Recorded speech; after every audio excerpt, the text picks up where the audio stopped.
اللهم ارحمنا بالقرآن واجعله لنا إماما ونورا وهدى ورحمة.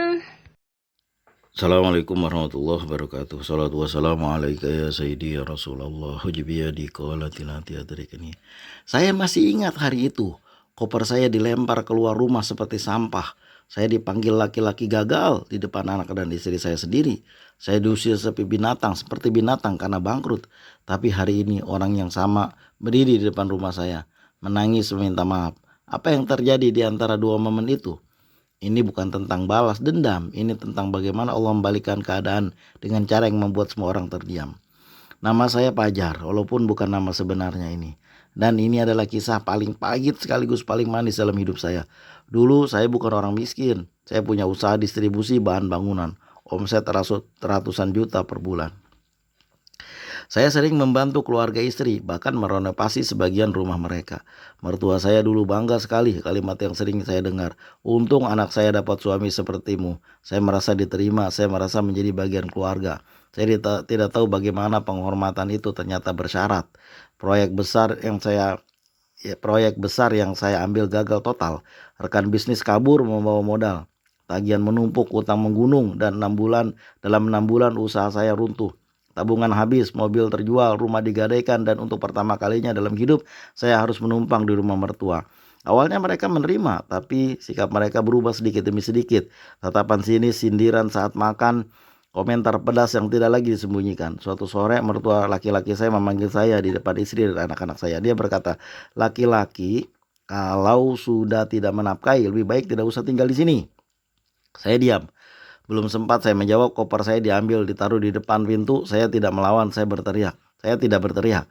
Saya hanya merasa hancur. Anak saya menangis, istri saya gemetar, dan saya berdiri seperti orang tak bernilai. Hari itu saya diusir seperti binatang. Saya tidur di rumah teman, tidak bisa menjamkan mata. Saya bertanya pada diri sendiri, apakah harga diri saya benar-benar habis? Saya tidak marah pada mertua, saya marah pada diri saya sendiri. Tapi di titik paling rendah itu, saya sadar satu hal. Kalau saya hancur sekarang, anak-anak saya akan mewarisi kehancuran itu. Dan malam itu saya berjanji, saya tidak akan balas dendam. Saya akan bangkit dan mulai dari nol. Benar-benar nol. Saya kerja apa saja, proyek kecil, jadi reseller, jadi perantara. Saya bangun sebelum subuh, pulang hampir tengah malam. Setiap kali lelah, saya ingat koper yang dilempar keluar pintu itu. Bukan untuk membenci, tapi untuk mengingatkan saya bahwa saya pernah berada di titik terendah. Dalam 1 tahun, bibarokati sholawat, dengan setiap hari itu, walaupun dalam keadaan susah, kecapean, tetap saya baca dalam keadaan apapun. Usaha kecil saya mulai stabil. 2 tahun kemudian saya sudah punya tim kecil. Saya tidak lagi mengejar gaya hidup, saya mengejar stabilitas. Saya belajar rendah hati, saya belajar bahwa harta bisa hilang kapan saja.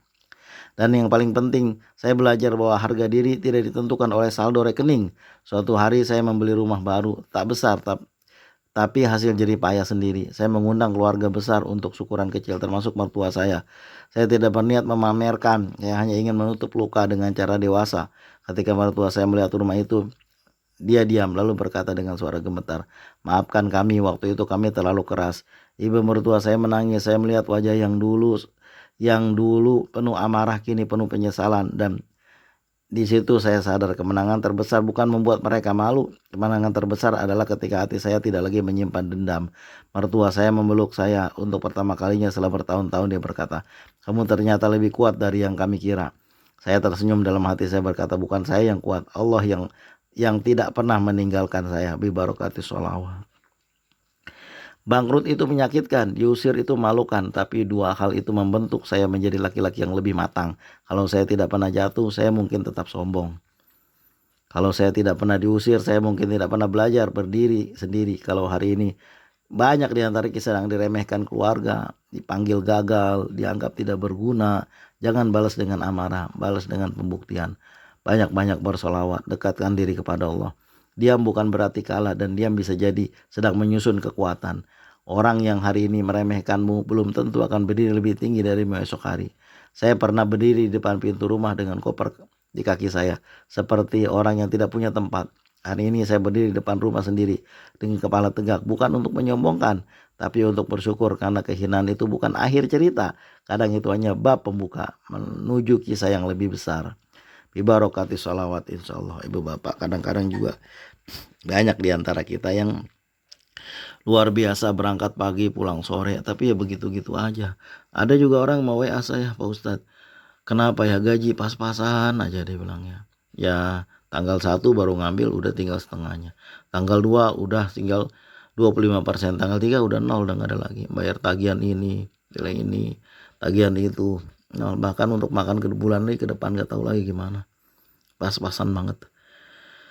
Apa sebabnya? Itulah keberkahan barangkali kurang yang ada sama kita.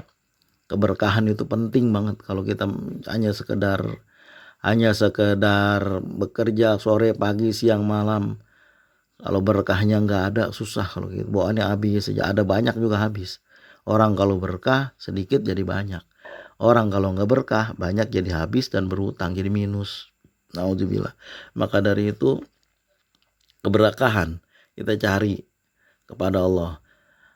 Andai manusia takwa, wattaqau lapatahna alaihim, kami akan buka kepada mereka barokatim minas sama'i wal ardh, keberkahan dari langit dan bumi.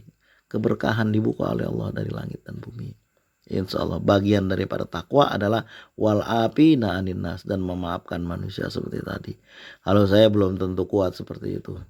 Tanda-tanda ciri-ciri orang bertakwa adalah memaafkan manusia, sanggup menahan marah, wal qadiminal ghaidha wal afina anin nas, sanggup menahan marah, sanggup tidak membalas, dan juga memaafkan manusia.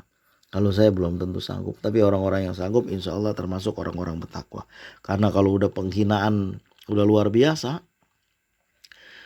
sebelum terjadi kayak begitu, mari kita perbanyak dekat diri kepada Allah. Dengan diri kita dekat kepada Allah, sehari-hari membaca salat. Makanya di grup kan, kalau kita udah masuk grup, selalu ada disarankan setiap hari dihimbau untuk selalu bersolawat. Bagaimana strateginya supaya bisa? Ya diadakan musabaqah solawat, membaca solawat sebanyak-banyak mungkin, membaca solawat dari jam 6 pagi sampai jam 6 sore, sambil beraktivitas juga nggak apa-apa, terus membaca solawat. Secara nggak sengaja itu banyak orang yang menulis, Pak Ustadz alhamdulillah udah berhasil membaca solawat munjiat 2000 kali setiap hari. Kalau nggak kayak gini saya nggak akan mampu selama 41 hari. Ada yang nulis kayak gitu. Alhamdulillah Pak Ustadz udah berhasil membaca salawat Ibrahimiyah 1000 kali setiap hari. Bahkan ada yang 3000 kali, bahkan ada yang 2000 kali. Ini berkah, karena orang yang membaca salawat itu berkah hidupnya. Alhamdulillah, nggak dipikirin tuh. Bukan ada masalah dipikirin bagaimana, aduh ini bagaimana, bukan kayak gitu. Bukan kayak gitu.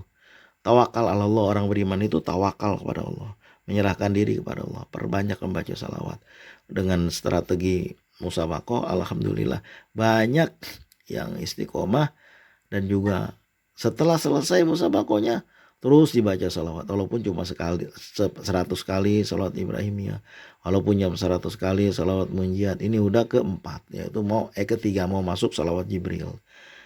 Walaupun cuma sedikit, tiap hari dibaca, yang penting istiqomah. Insya Allah dengan begitu kita sedang mengundang rahmat Allah, keberkahan dari Allah kita undang. Insya Allah nggak terjadi yang seperti ini. Umat Rasulullah apalagi yang bersalawat, insya Allah hidupnya berkah. Kalau udah berkah, kesulitan insya Allah bisa terangkat. Inna ma'al usri yusra, di balik kesulitan insya Allah ada kemudahan. Tapi juga jangan dipelototin aja, dibiarin aja, Allah setelah kesulitan ada kemudahan. Bukan kayak gitu. Kita perbanyak sholawat, terdekatkan diri kepada Allah. Usikum wa nafsi bitaqwallah. Terima kasih atas segala perhatian. Mohon maaf atas segala kekurangan. Mudah-mudahan menjadi oase di tengah gersangnya hidup kita yang begitu berat sekarang ini. Assalamualaikum warahmatullahi wabarakatuh. Allah